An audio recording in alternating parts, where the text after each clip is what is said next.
जुटी हुई है और एक बार फिर से बड़ा चुनावी वादा दिल्ली की जनता से आम आदमी पार्टी ने कर दिया है। दरअसल अरविंद केजरीवाल ने आज एक प्रेस कॉन्फ्रेंस करके एक पुजारी और ग्रंथी सम्मान योजना का ऐलान किया है और इस योजना के तहत हर महीने मंदिर के पुजारियों और गुरुद्वारे के ग्रंथियों को 18,000 रुपए की राशि दी जाने की बात कही गई है। हालांकि इससे पहले भी आम आदमी पार्टी कई योजनाओं का ऐलान कर चुकी है, जिसमें बुजुर्गों के लिए पेंशन राशि बढ़ाई गई, महिलाओं के लिए सहयोग राशि का ऐलान किया गया, संजीवनी योजना का ऐलान किया गया। हालांकि महिला सम्मान योजना और संजीवनी योजना पर विभागों की तरफ से पहले ही पब्लिक नोटिस जारी करके जनता को आगाह किया जा चुका है, पर अब एक और योजना का ऐलान कर दिया गया। आम आदमी पार्टी के संयोजक अरविंद केजरीवाल ने ऐलान किया है कि इस योजना के लिए कल से पंजीकरण भी शुरू होगा और कल अरविंद केजरीवाल दिल्ली के कनॉट प्लेस में स्थित हनुमान मंदिर जाकर स्वयं पंजीकरण कराएंगे। पर इस योजना को लेकर अभी से तमाम सवाल उठने भी शुरू हो चुके हैं। कैसे अरविंद केजरीवाल इस योजना पर फंसते जा रहे हैं बताएंगे आपको। उससे पहले आपको दिखाते हैं कि आखिर जिस योजना का ऐलान आज किया गया है वो योजना क्या है। तो दिल्ली चुनाव से पहले एक और रेवड़ी कहीं ना कहीं आम आदमी पार्टी की तरफ से ये दिखाई गई है। पुजारियों के लिए केजरीवाल की तरफ से ये बड़ा ऐलान किया गया है, जहां पुजारी ग्रंथी सम्मान योजना की घोषणा इस वक्त आम आदमी पार्टी की तरफ से की गई है। अरविंद केजरीवाल ने की है आज प्रेस कॉन्फ्रेंस करके, जिसमें पुजारियों और ग्रंथियों के सम्मान में ये महत्वपूर्ण योजना है और इस योजना के जरिए हर पुजारी और ग्रंथी को 18,000 रुपए महीने देने की बात कही गई है आम आदमी पार्टी की तरफ से कि अगर वो सत्ता में आते हैं तो 18,000 रुपए दिए जाएंगे हर महीने। और साथ ही इस योजना के लिए कल से रजिस्ट्रेशन भी शुरू हो जाएगा। इससे पहले दो योजनाओं का और इससे पहले सामना हो चुका है। इस पहले 2100 रुपए महीना सम्मान निधि देने का ऐलान किया गया था आम आदमी पार्टी की तरफ से और अब 18,000 रुपए प्रति महीने देने की बात कही गई है। इसके साथ ही बुजुर्गों के मुफ्त इलाज के लिए संजीवनी योजना की भी घोषणा आम आदमी पार्टी ने की थी। ऑटो रिक्शा चालकों के लिए कई लोक लुभावने वादे आम आदमी पार्टी ने किए थे। महिलाओं के लिए कई सारे वादे किए गए, योजना लाई गई। मौजूदा विधानसभा का कार्यकाल आपको बता दें कि 23 फरवरी 2025 तक का है और उससे पहले कहीं ना कहीं चुनाव होने हैं, दिल्ली के अंदर विधानसभा चुनाव होने हैं और ऐसे में विधानसभा चुनाव होने से पहले ही इस तरीके की रेवड़ियां बांटने की ये कवायद इस वक्त दिल्ली के अंदर चल रही है। लेकिन जहां एक तरफ वो तमाम योजनाओं का ऐलान किया जा रहा है, वहीं दिल्ली सरकार या यूं कहे कि आम आदमी पार्टी घिरती हुई भी नजर आ रही है, क्योंकि दिल्ली वक्फ बोर्ड के इमामों की तरफ से प्रदर्शन किया गया अरविंद केजरीवाल के घर के बाहर। और ये प्रदर्शन आखिर क्यों हो रहा है, ये इस पर आपको बता दें कि दरअसल 17 महीनों से वेतन नहीं दिया गया है इमामों को, जिसके बाद में ये इमाम लगातार ये मांग कर रहे हैं कि आप ये हमें ये बताइए कि आखिर हमारा वेतन क्यों नहीं दिया जा रहा पिछले 17 महीनों से। जहां एक तरफ योजनाओं पर योजनाओं का ऐलान इस वक्त आम आदमी पार्टी कर रही है, वहीं दूसरी तरफ इमामों का वेतन नहीं गया। पिछले 6 महीनों से इस मुद्दे को उठाने की कोशिश इमाम लगातार दिल्ली के अंदर कर रहे हैं और आज भी अरविंद केजरीवाल के घर के बाहर ये विरोध प्रदर्शन किया गया है। आखिर क्यों ये वेतन नहीं दिया जा रहा, ये सवाल इस वक्त लगातार इमाम उठा रहे हैं।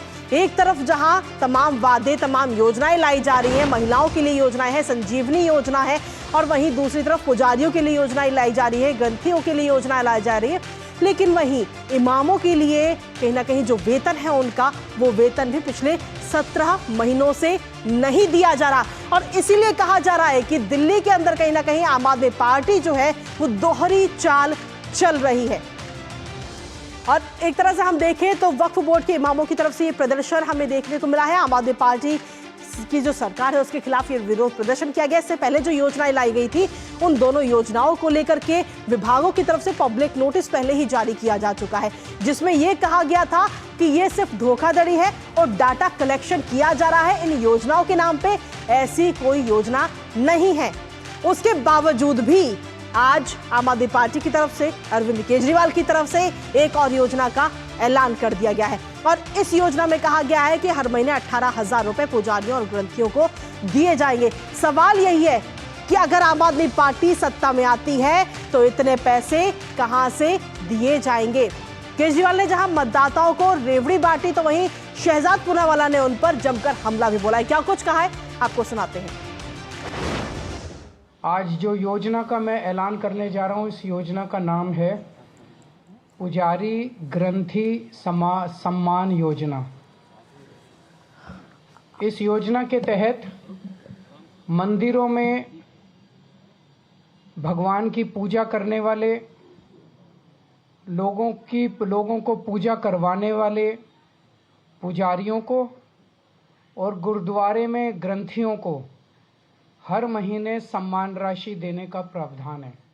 अरे अरविंद केजरीवाल, अब घोषणा क्यों कर रहे हो? 10 साल सरकार में थे, आपने पुजारी ग्रंथि को 1 रुपया नहीं दिया और हजारों करोड़ रुपए लुटा दिए वक्फ पर, मौलवियों पर। और अब तो मौलवियों की भी सैलरी 18 महीने से 17 महीने से नहीं दी है। इमाम और उलेमा जो है वो पहुंच गए हैं, केजरीवाल जी के घर के बाहर धरना कर रहे हैं। तो जब कोई अपने खुद के वोट बैंक को चपत लगा सकता है, जब वोट बैंक का ही एक प्रकार से वो उल्लू काट सकता है, तो आप सोचिए कि जो वोट बैंक नहीं मानते हैं जिनको, वो उसके साथ क्या करेंगे। और इसके साथ ही भारतीय जनता पार्टी के नेता शहजाद पूनावाला ने राहुल गांधी के वियतनाम दौरे को लेकर भी उनको जमकर घेरा, वो भी आपको सुनाते हैं। आज जब देश पूर्व प्रधानमंत्री मनमोहन सिंह जी के दुखद निधन पर राष्ट्रीय शोक आज भी मना रहा है, देश की ओर से, देश की सरकार की ओर से ये घोषणा की गई कि 7 दिन का राष्ट्रीय शोक मनाया जाएगा। तब देश में रहते हुए प्रधानमंत्री मनमोहन सिंह जी की इस दुखद निधन पर अपना शोक प्रकट करने के बदले, जैसे कि राहुल गांधी से अपेक्षित है, मीडिया के माध्यम से खबर यह आ रही है कि राहुल गांधी पर्यटन और पार्टी के लिए निकल चुके हैं। तो राहुल गांधी के वियतनाम दौरे को लेकर जमकर घेरते हुए नजर आए भारतीय जनता पार्टी के प्रवक्ता। और इसके साथ ही सीधा रुख कर लेते इस वक्त हमारे सहयोगी धीरज का। धीरज हमारे साथ जुड़ रहे हैं। धीरज, अगर देखा जाए तो अरविंद केजरीवाल कहीं ना कहीं एक और दाव खेला गया और धर्म के आधार पर कहीं ना कहीं से कहा जा रहा है कि ये दाव है, क्योंकि पुजारियों और ग्रंथियों को 18,000 रुपए महीने देने का ऐलान किया गया। लेकिन वहीं दूसरी तरफ हम देखें तो जो इमाम है दिल्ली में, जो मौलवी हैं, उनकी 17 महीने से उनके जो वेतन है, जो सैलरी है, वो नहीं दी गई है।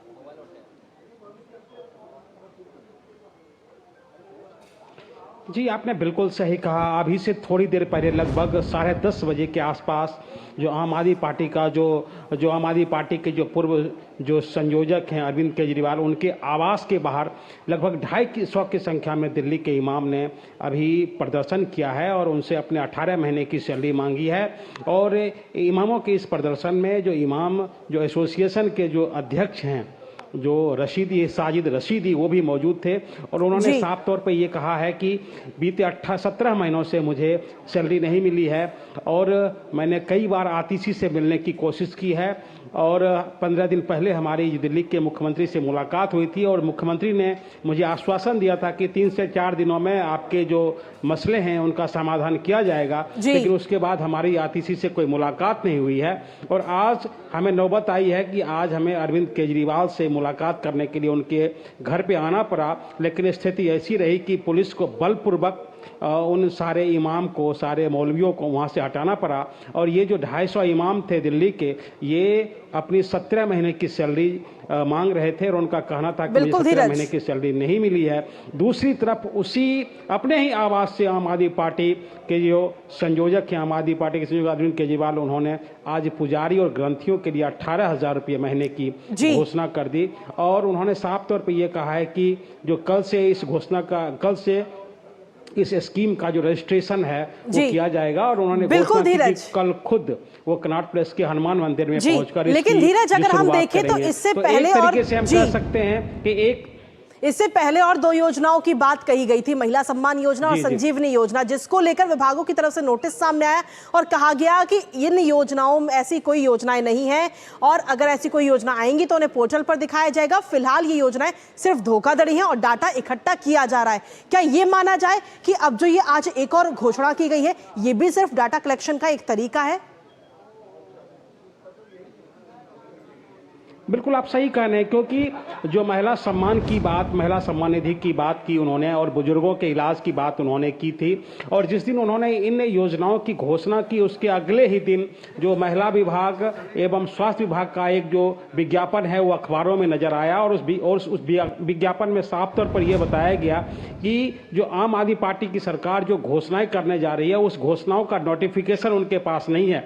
तो अगर किसी योजना का नोटिफिकेशन संबंधित मंत्रालय के पास अगर नहीं पहुंचता है तो उस योजना को कैसे अमली जामा पहनाया जा सकता है। और उन्होंने साफ तौर पर यह भी कहा कि इस विज्ञापन के जरिए उन्होंने साफ तौर पर दिल्ली की जनता से ये आगाह किया कि अभी किसी तरीके का नोटिफिकेशन जारी नहीं हुआ है जी, बल्कि आम आदमी पार्टी के कार्यकर्ताओं की तरफ से एक तरीके से जो आम यहाँ की जो महिलाएं हैं या यहाँ के जो बुजुर्ग हैं उनका पहचान पत्र का जो डेटा इकट्ठा करने की कोशिश थी, क्योंकि अगर आम आदमी पार्टी की सरकार अगर बुजुर्गों को या महिलाओं को सम्मान निधि के रूप में पैसे देना चाहती है या बुजुर्गों का मुफ्त इलाज कराना चाहती है तो इसके लिए उनके आधार की डिटेल्स जरूरी है, उनके बैंकिंग डिटेल्स जरूरी है, उनके पहचान पत्र की केवल डिटेल्स क्यों मांगी जा रही है। तो एक तरीके से, और इसके खिलाफ हम कह सकते हैं कि इसके खिलाफ जो कांग्रेस नेता संदीप दीक्षित ने एलजी से शिकायत भी की जी, कहीं ना कहीं कुल मिलाकर जो योजनाओं की बात, तो उसी जो तरीके का एक स्कीम जी जो घोषणाएं की जा रही हैं आम आदमी पार्टी की तरफ से चुनावों से पहले, वो एक के बाद एक कहीं ना कहीं सच्चाई सबके सामने निकलकर सामने आ रही है। बहुत बहुत शुक्रिया धीरज तमाम अपडेट साझा करने के लिए। इसी के साथ अगली खबर का रुख कर लेते हैं।